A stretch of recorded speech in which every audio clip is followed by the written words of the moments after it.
तुम्ही देखील उत्तर भारतीयात मनसेचे पदाधिकारी आहात. काय नेमकं त्या दिवशी झालेलं एवढा मोठा गुन्हा झाला, काय झालं त्या दिवशी? प्रथम मी जय महाराष्ट्र. माझं नाव गणेश प्रकाश चौबे. मी मनसेचा एक सामान्य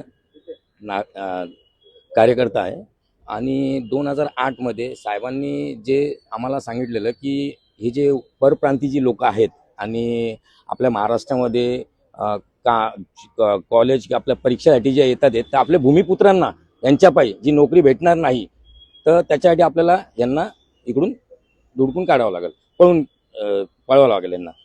त्यामुळे आम्ही त्या आंदोलनामध्ये आम्ही स्वतः होतो तिकडे. आम्ही त्यांना समजूत घातली त्यांची की तुम्ही आमच्या इकडचे भूमिपुत्रांची जी नोकरी आहे या परीक्षेमध्ये तुम्ही जर द्याल तर आम्हाला नोकरी भेटणार नाही.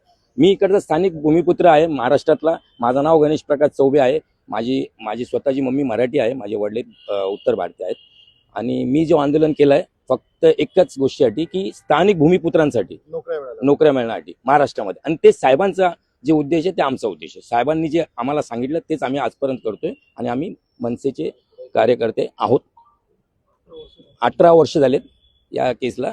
आम्ही अजूनही त्याच्यातच आहे, पक्षाचेच आम्ही एक निष्ठावंत कार्यकर्ते आहोत.